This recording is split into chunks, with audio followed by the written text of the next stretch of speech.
युवाओं की आवाज उठाते हुए देश में पेपर लीक मामले को लेकर आज कांग्रेस के शहरी प्रधान प्रवीण चौधरी और सालों ने कांग्रेस की नेत्री दीपिका यादव व रमेश ठेकेदार की मौजूदगी में अन्य पदाधिकारियों के साथ अपने कार्यालय में प्रेस वार्ता की। इस दौरान उन्होंने पेपर लीक मामले को लेकर कहा कि सरकार बंधुओं का पहुंचने पर धन्यवाद करता हूं। आज जो ये प्रेस कॉन्फ्रेंस है, ये एक जिस तरीके से इस देश में युवाओं के साथ इस सरकार ने मजाक करने का काम कर रखा है, और ये मुद्दा हमारे नेता, इस देश के नेता और देश का विकल्प श्री राहुल गांधी जी ने ज़ोर शोर से युवाओं की लड़ाई लड़ने का काम कर रखा है। आज उस विषय में इस मीटिंग को बुलाया गया है, और इस मीटिंग में हमारे जो फ्रंटल के जो मेन जिला अध्यक्ष हैं, आज उनको बुलाया गया है। हमारे ज़िले के अध्यक्ष एससी डिपार्टमेंट के रमेश ठेकेदार जी हमारे बीच में हैं। हमारी बड़ी बहन जो नेशनल कोऑर्डिनेटर है और महिला कांग्रेस की नेशनल कोऑर्डिनेटर है, और जो हमारी महिला कांग्रेस की जो सीमा जी हैं, उनकी तबीयत ख़राब है, उनकी तरफ से भी ये उनके हाजिरी के लिए यहाँ हैं। हमारे बड़े भाई जीतू जो NSUI के सेक्रेटरी हैं हरियाणा के, और जो शिवम भाई हैं वो NSUI के ज़िले के अध्यक्ष हैं, और यूथ कांग्रेस के ज़िला अध्यक्ष भी हमारे बीच में पहुंच रहे हैं।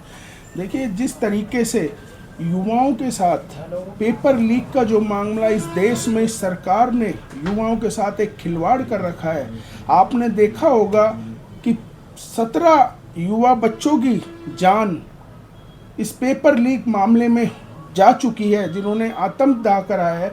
आप देखिए कि उनके माँ बाप, जो गरीब परिवार, मिडिल क्लास परिवार होता है, उनके माँ बाप उनको लोन लेकर पढ़ाई कराने के लिए बाहर भेजते हैं, और वो बच्चे मन लगाकर पढ़ाई करते हैं, और जब पता लगता है, जब वो एग्ज़ाम देते हैं कि पेपर लीक होने के कारण पेपर रद्द कर दिया गया है, तो उनके दिलों पर आप देखिए कि क्या बीतता है।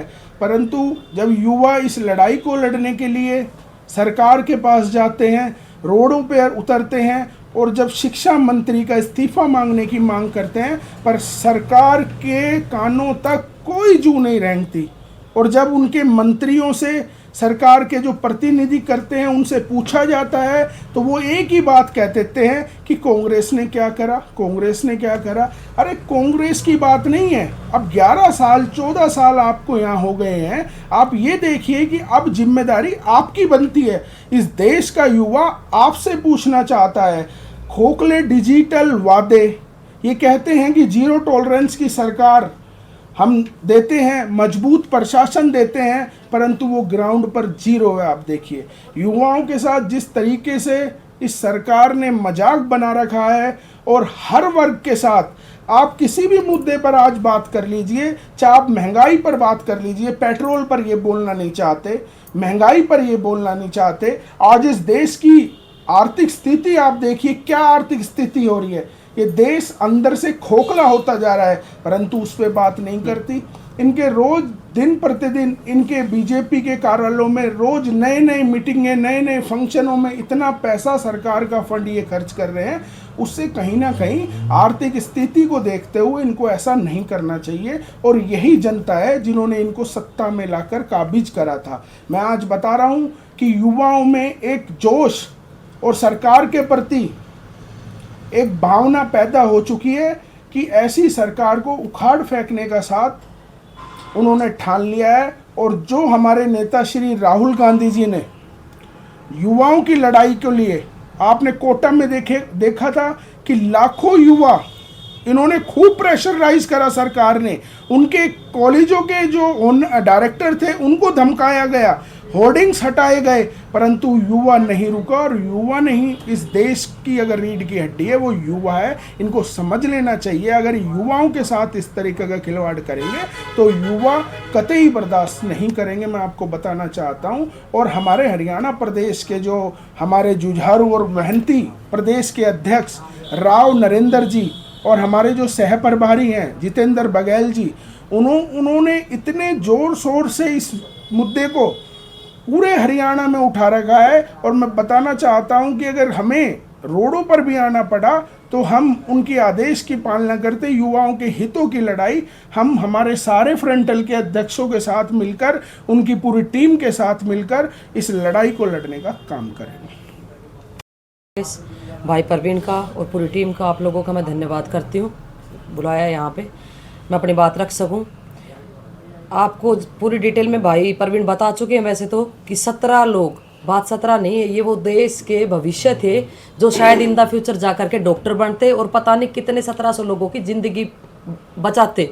क्योंकि एक डॉक्टर बनने का सपना बच्चा इसलिए बड़ा होकर के, ज़्यादातर बच्चों के भी जो हमने विचार सुने जो कोटा में उन्होंने राहुल गांधी जी के आगे रखे कि मैं इसलिए डॉक्टर बनना चाहती हूँ कि मैं किसी की अगर एक ज़िंदगी भी बचा पाऊँ तो मेरा जीवन सफल हो जाएगा। आपने वो बच्चे मरवा दिए एक तरीके से। ये सुसाइड नहीं है, ये मर्डर है। माँ बाप कैसे करके, और आज के टाइम में तो एक बच्चे, दो बच्चे, और फिर सोचो वो माँ बाप किस तरीके से पूरी ज़िंदगी निकालेंगे, जिसमें से ज़्यादातर अपने नज़दीक लगता हुआ यूपी हैं जहाँ से हैं करीब 4 या 5 बच्चे, और अपने राजस्थान से हैं काफ़ी बच्चे जिन्होंने सुसाइड अटैम्प्ट किया है। और शर्म की बात ये है कि मोदी जी ने 17 बच्चे मरने के बाद भी, सुसाइड होने के बाद भी, कोई 17 सेकंड का, मिनट का मौन तक करने लायक हमारे प्रधानमंत्री नहीं है। और दो विचार 17 मिनट के लिए, 17 सेकंड के लिए आप बोल दो एटलीस्ट, किसकी गलती है? अगर आप बच्चों पे ठेकरा फोड़ना चाह रहे हो तो बोल दो कि बच्चों की गलती, आपने सुसाइड क्यों किया। पर आप सोचो जो बच्चे 5-5, 6-6 साल से तैयारी कर रहे हैं, कहाँ जाएंगे वो? और विपक्ष में रह करके राहुल गांधी जी ने जो कोटा में अभियान चलाया, बात की, वहाँ पे बच्चों के पेरेंट्स से मिले। अभी परसों मैं दिल्ली थी जन्मदिन पे उनके वहाँ, तो उन्होंने ताल कटोरा में और नौकरी देने का काम किया और 1.5 लाख बच्चों ने फॉर्म भरे। वहाँ में रोजगार मेला लगाया वहाँ पे।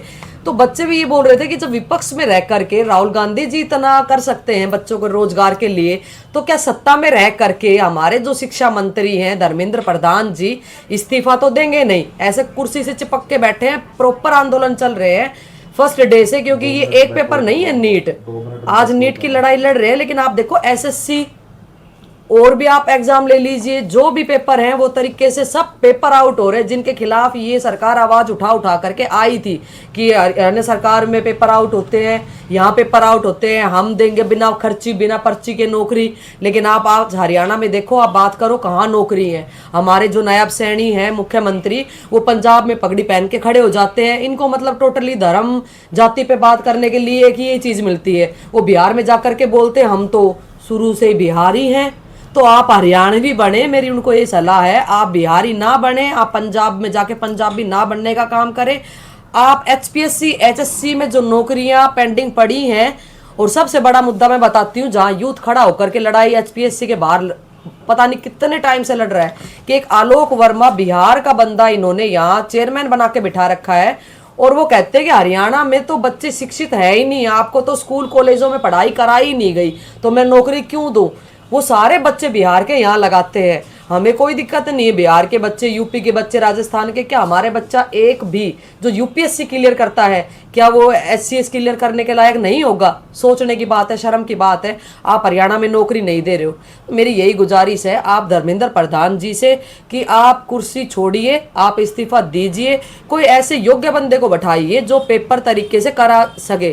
कल का भी आप मुद्दा देखो कि एक बच्चे का एग्जाम अलॉट होता है विदेश में, जिसका कोई अपना पासपोर्ट ही नहीं है, क्या आप वहां पे पेपर भेज रहे हो, आप करा भी दोगे कंडक्ट? क्या मोदी जी उसको फ्लाइट से लेकर के जाएंगे?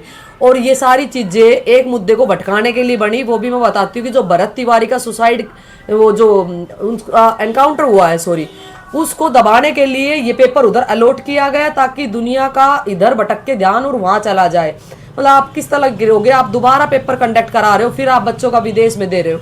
तो बस मेरी यही गुजारिश है, यूथ के साथ ना खेल ले और निष्पक्ष होकर के एक यूथ जो है हमारा युवा है, भविष्य है, उसको बर्बाद ना करे मोदी जी। धन्यवाद। इस सरकार ने, बीजेपी सरकार ने जो बच्चों के साथ जो खिलवाड़ कर रही है वो एक बिजनेस बना दिया है कि लाखों फार्म भरे जाते हैं और लाखों फार्म की जो फीस होती है वो शायद इस सरकार का जो एक मंत्रालय का जो बजट होता है उससे भी ज़्यादा मतलब जो है इनसे फीस जमा करवाई जाती है। और हिंदुस्तान के अंदर बच्चों के साथ तो खिलवाड़ हो ही रहा है। कोई भी आदमी आज यहाँ सुरक्षित नहीं है, चाहे वो किसान है, चाहे वो मजदूर है, चाहे वो व्यापारी है, कोई भी ऐसा आदमी नहीं है कि जो इस सरकार में सुरक्षित हो। आज कहीं भी मर्डर भी हो सकता है, मतलब चाहो जो कुछ हो सकता है। तो मेरी तो सिर्फ एक ही है कि या तो ये सरकार इन सबको बंद करे, नहीं तो कांग्रेस तो पिछले 3 साल से रोड पे ही है और अब तो जो लड़ाई है वो आर पार की लड़ने का हम काम करेंगे। और बाकी तो परवीन चौधरी भाई जी ने बता ही दिया आपको, मैडम जी ने भी बताया। तो मेरा कहना यही है कि अब जो लड़ाई लड़ी जाएगी वो आर पार की होगी।